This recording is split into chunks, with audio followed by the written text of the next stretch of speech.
Good morning. તો set theory start કરી દીધું બધાએ. ટ્રિગોનોમેટ્રી આપણે પૂરું કરીને સેટ થિયરી સ્ટાર્ટ કર્યું છે, બરાબર. તો સેટ થિયરીમાં તમારા સ્ટાર્ટિંગના ક્વેશ્ચન છે એમાં which of the among are set or not set. તો એમાં આપણે સપોઝ ડેફિનેશન જેની ક્લિયર હોય ને, they all are sets, બરાબર. તો થોડીક હું વાત કરું.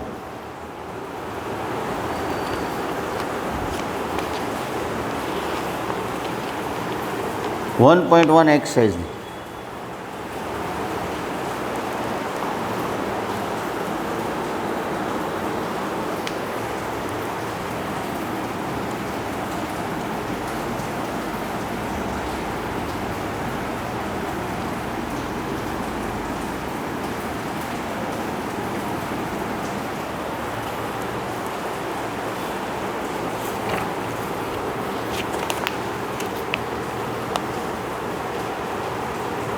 Which of the following are sets?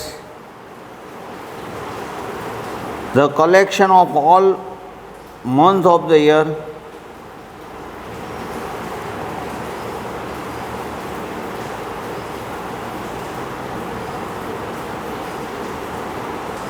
being with the letter J. એટલે એનો મિનિંગ જેથી સ્ટાર્ટ થતા જે મંથ હોય એનું આપણે લિસ્ટ બનાવવું હોય, બરાબર. તો આપણે એને સેટ એ કહીએ. તો એ સેટના એલિમેન્ટ કયા કયા થાય? તો કે જાન્યુઆરી, 1 જાન્યુઆરી આવી જશે. ફેબ્રુઆરીમાં જે નથી, ફેબ્રુઆરી, માર્ચ, એપ્રિલ, મે, જૂન, જુલાઈ, સપ્ટેમ્બર, ઓક્ટોબર, નવેમ્બર, ડિસેમ્બર. ઓકે. તો જો આને સેટ આપણે કહેશું. કેમ? તો કે ભાઈ આમાં ડિફાઇન છે, આમાં ડેફિનેશન ક્લિયર છે કે ભાઈ તમે જે લિસ્ટ બનાવો છો કઈ ટાઈપનું લિસ્ટ તમારે જોવે છે. તો કે ભાઈ આપણે 12 મંથ હોય યરના, એમાંથી જેથી સ્ટાર્ટ થતો હોય ને સ્પેલિંગ, એનું લિસ્ટ બનાવો. તો આપણે બનાવી શકીએ. પણ આમાંથી અમુક સેટ નથી. દાખલા તરીકે તમને એમ કીધું હોય કે વર્લ્ડના ટોપ 10 રાઇટર્સ. તો વર્લ્ડના ટોપ 10 રાઇટર્સ, તો એમાં તો ટોપ 10 આપણે કેમ નક્કી કરો? તો એ ડેફિનેશન ક્લિયર નથી, તો ધેટ ઇઝ નોટ સેટ. વર્લ્ડના ટોપ 10 બેટ્સમેન, તો એ આપણે આમ નક્કી ન કરીએ કંઈ. સપોઝ 10 બેટ્સમેન કહેવું હોય તો એ નક્કી ન થઈ શકે. તમને એમ થાય કે આપણે ઇન્ડિયન ટીમ તો હોય છે, એટલે કે વર્લ્ડની ટીમ હોય છે, વર્લ્ડ 11, પણ એમાં તો એ અમુક વસ્તુ એવી રહી ગઈ હોય કે જેમાં જસ્ટિફાય ન થયું હોય, એટલે ધેટ ઇઝ નોટ સેટ. એટલે આવું બધી જે છે જેની ડેફિનેશન ક્લિયર કટ નથી, ધે આર નોટ સેટ. તો તમે 1.1માં એ સ્ટડી કર્યો હશે, બરાબર.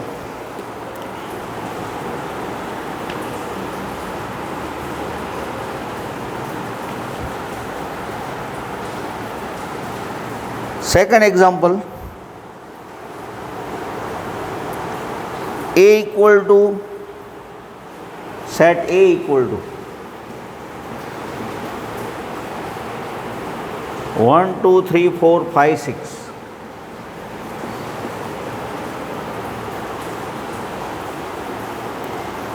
તો આમાં 5 belongs to A કે not belongs to A?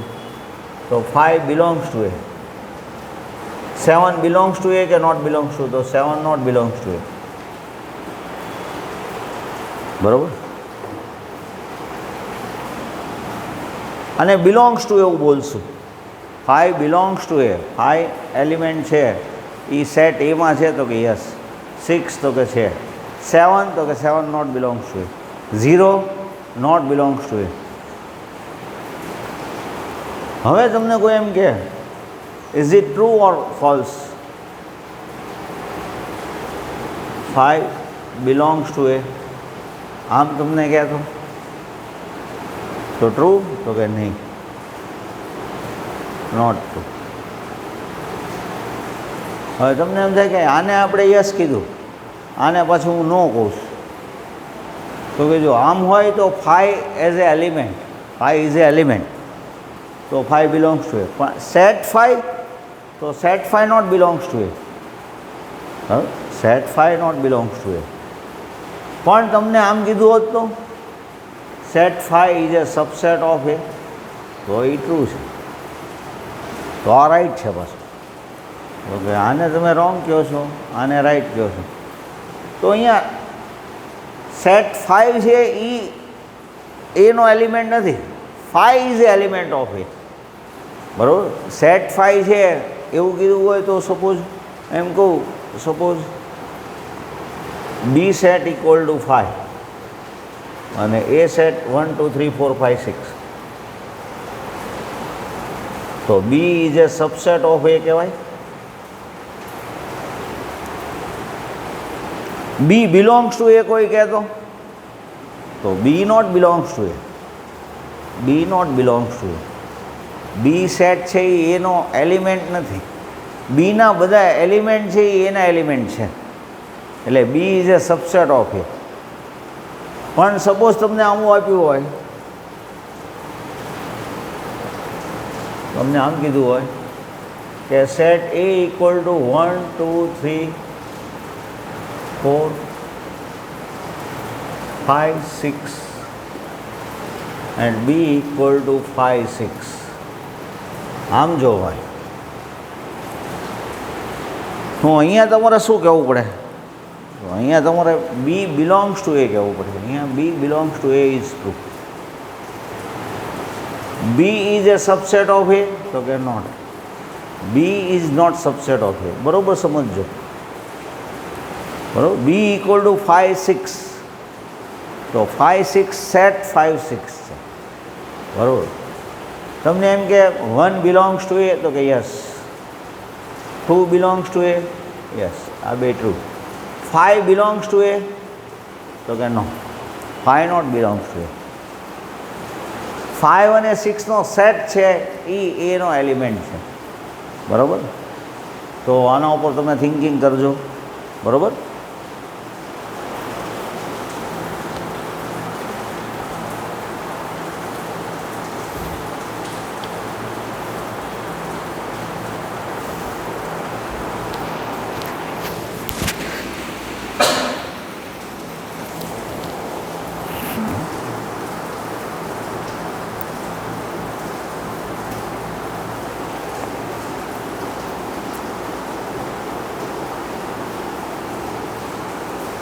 પછી તમારા કોઈ ડાઉટ નથી આવ્યા, પણ થોડીક જનરલ વાત કરી દઉં. તમારા ડાઉટ વોટ્સઅપમાં આપવાના છે કે 1.1નો આ ડાઉટ છે, 1.2માં આ ડાઉટ છે. આજે હું તમને થોડું વર્ક આપીશ અને તમારે ડાઉટ કહેવાનું છે. તો પહેલાંમાં તો ખાલી જસ્ટ જ ડાઉટ હતો કે સેટ અને નોટ સેટ. તો સેટ કોને કહેવાનું હતું? કે જેની ડેફિનેશન ક્લિયર હોય ધેટ ઇઝ સેટ. જે અનડિફાઈન હોય, જેનું આપણે ફિક્સ ન કહીએ કે, તો it is a not set. મેં તમને કીધું એમ કે ભાઈ વર્લ્ડના ટોપ 5 બેટ્સમેન કે ટોપ 5 બોલર, તો એ ડેફિનેશન ડિફાઇન ન થઈએ કે વર્લ્ડના કીધું કે આપણા ઇન્ડિયાના કીધું હોય, કેમ કે 5 કોને કહેવું આપણે? બરાબર,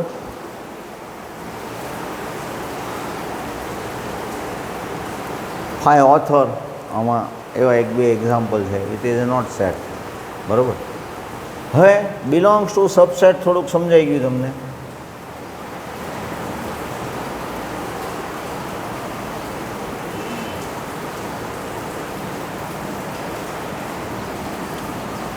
વન 1.1 તમે નો કર્યું એ લોકો ફરીવાર કરી નાખજો. ડાઉટ કહેવાના છે તમારે, જે ડાઉટ હોય એ તમારે મને કહેવાનો. હવે થોડીક જનરલ વાત કરતો જાઉં છું. બરાબર, તમને લાસ્ટ ટાઈમ આવો એક સમ આપ્યો હતો 1 2 3 4 5 6. 1 to 10 છે સપોઝ, આ યુનિવર્સલ સેટ છે. Suppose A equal to 1 2 3 4, B equal to 3 4 5 6, C equal to 5 7 9 4 7 9 8. Order change થાય તો ચાલે, બરાબર. તો એ ઇન્ટરસેક્શન બી કેવું હોય, તો એ ને બીના કોમન એલિમેન્ટ તો કે 3 ને 4. બી અને સીના કોમન એલિમેન્ટ્સ તો ઓનલી 4. એ અને સીના કોમન એલિમેન્ટ ઓનલી 4. એ યુનિયન બી કેવું હોય, એ અને બી સેટના બધા એલિમેન્ટ તો 1 2 3 4 5 6. એકનો એક એલિમેન્ટ બીજી વાર, આને યુનિયન કહેવાનું, આને ઇન્ટરસેક્શન કહેવાનું. બી યુનિયન સી તો 3 4 5 6 8 9. એ યુનિયન સી, એ યુનિયન સી તો શું કહેશો તમે, તો કે 1 2 3 4 7 8 9. એ અને સીના બધા એલિમેન્ટ, 4 એલિમેન્ટ બીજી વાર નહીં કહેવાનું. એ યુનિયન બી યુનિયન સી કહે તો બધા એલિમેન્ટ એ બી સીના બધા જ એલિમેન્ટ 1 2 3 4 5 6 7 8 9. એ ઇન્ટરસેક્શન બી ઇન્ટરસેક્શન સી કહે તો ત્રણેયના કોમન એલિમેન્ટ તો 4 છે, એ ત્રણેયનો કોમન એલિમેન્ટ છે. હવે તમને મેં એવું કીધું હતું કે વેન ડાયાગ્રામ એ ડ્રો કરજો. એ સેટ બી સેટ સી, તો એનો વેન ડાયાગ્રામ કેમ ડ્રો કરશું, તો પહેલાં ઇન્ટરસેક્શનથી ઉપાડવાનું. એ ઇન્ટરસેક્શન બી ઇન્ટરસેક્શન સી એટલે 4 એ એલિમેન્ટ અહીંયા છે. એ ઇન્ટરસેક્શન સી એમાંય 4 છે, એ ઇન્ટરસેક્શન સી એટલે આટલો પાર્ટ એમાંય 4 છે એટલે એ તો મુકાઈ ગયો. બી ઇન્ટરસેક્શન સી એમાંય 4 છે તો એ એમાં મુકાઈ ગયો. એ ઇન્ટરસેક્શન બી 3 અને 4 છે, એ ઇન્ટરસેક્શન બી 3 અને 4 છે તો 4 મુકાઈ ગયો, 3 મૂકવાનો રહે, બરાબર. હવે એ સેટમાં કયા કયા એલિમેન્ટ છે, તો કે 1 2 3 4. તો 1 અને 2 એ ઓનલી એમાં જ છે, બી કે સી સેટમાં નથી. 3 છે એ ને બી બંનેમાં છે. 4 છે એ બી સી ત્રણેયમાં છે. હવે બી સેટના એલિમેન્ટ તો 3 4 5 6. તો 5 અને 6 ખાલી અહીંયા જ આવશે. સી સેટમાં 4 7 8 9. તો 4 આવી ગયો છે, 7 8 અને 9, બરાબર. હવે યુમાં તો 10 છે, 1 2 3 4 5 6 7 8 9 10. તો 10 આપણે ગમે ને અહીંયા મૂકી દેવાનું. યુનો એલિમેન્ટ તો છે જ, બરાબર. તો ઇન્ટરસેક્શન, યુનિયન અને વેન ડાયાગ્રામ એટલું તમને સમજાઈ ગયું એટલે બહુ સારું કહેવાય, બરાબર. પહેલાં એક કામ કરજો, તમે ક્વેશ્ચન વાંચીને તમે જાતે કરજો ટ્રાય, પછી મારો ને તમારો વેન ડાયાગ્રામ ચેક કરજો, બરાબર, સરખો આવે છે કે નહીં, બરાબર. હવે તમે થોડી અધર વાત કરું, બરાબર. ઘણીવાર એ સેટ અને બી સેટમાં એક પણ એલિમેન્ટ કોમન ન હોય.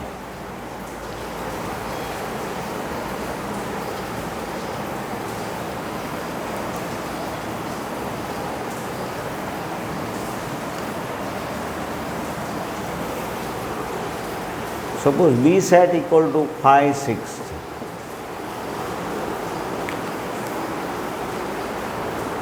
તો એ ઇન્ટરસેક્શન બી તો એને એમ્પ્ટી સેટ કહેવાય. એ 1 2 3 4 બી 5 6 છે તો એ ઇન્ટરસેક્શન બી નલ સેટ આને એમ્પ્ટી સેટ કહેવાય.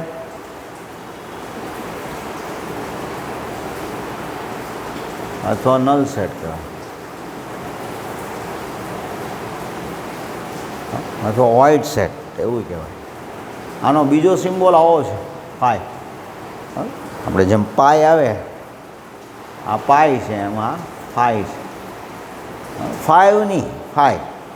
પાય, ફાઈ, હવે ગ્રીક આલ્ફાબેટિક, બરાબર, આલ્ફાબેટ છે. તો એક પણ એલિમેન્ટ ન હોય તો એને નલ સેટ કહેવાય, બરાબર. નલ સેટને આમ બતાવે, આમ બતાવે, પણ પાછું આમ ન બતાવાય, આમ ન બતાવાય, એ ધ્યાન રાખજો, બરાબર. બીજું તમને કોઈ એમ કે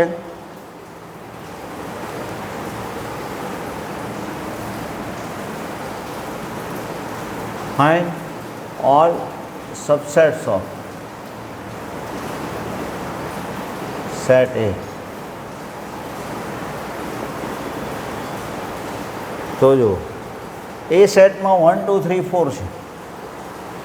હવે તો એ સેટના એલિમેન્ટ કયા કયા થાય, સબસેટ કયા કયા થાય? તો કે only 1, only 2, only 3, only 4, 1 and 2, 1 and 3, 1 and 4, 2 and 3,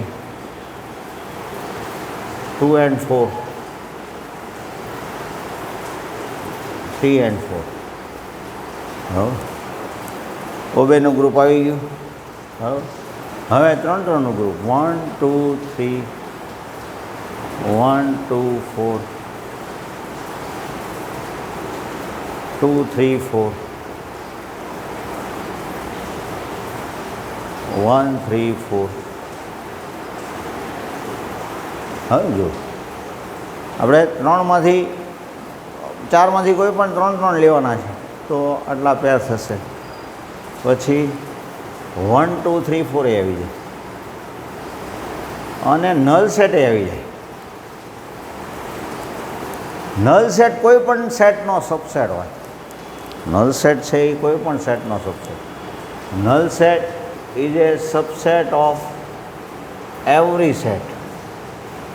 A is every set. કોઈ પણ સેટ હોય, એની સેટ, એનો સબસેટ હોય નલ સેટ. તો કેટલા થયા? તો કે 1 2 3 4 5 6 7 8 9 10 11 12 13 14 15 ને 16. તો જો હવે તમને ખ્યાલ આવી ગયો.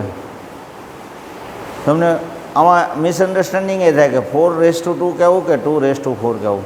તો 2:4 કહેવાનું. નંબર ઓફ સબસેટ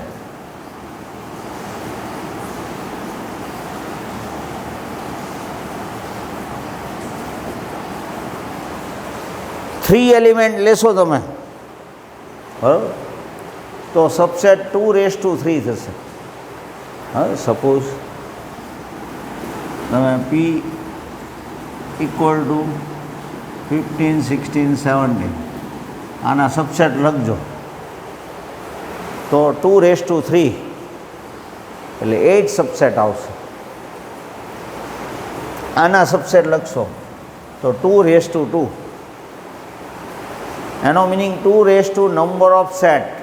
એનું ફોર્મ્યુલા કેવું હોય તો નંબર ઓફ સબસેટ એટલે 2 number of set.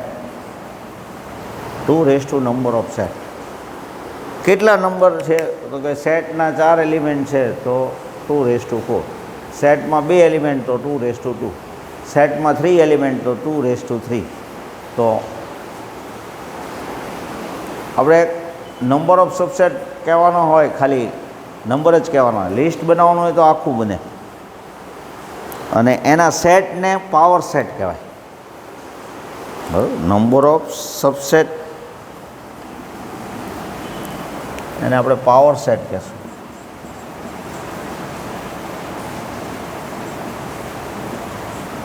Power set of બી કહેવું હોય તો એને P ઓફ બી કહીએ. કંઈ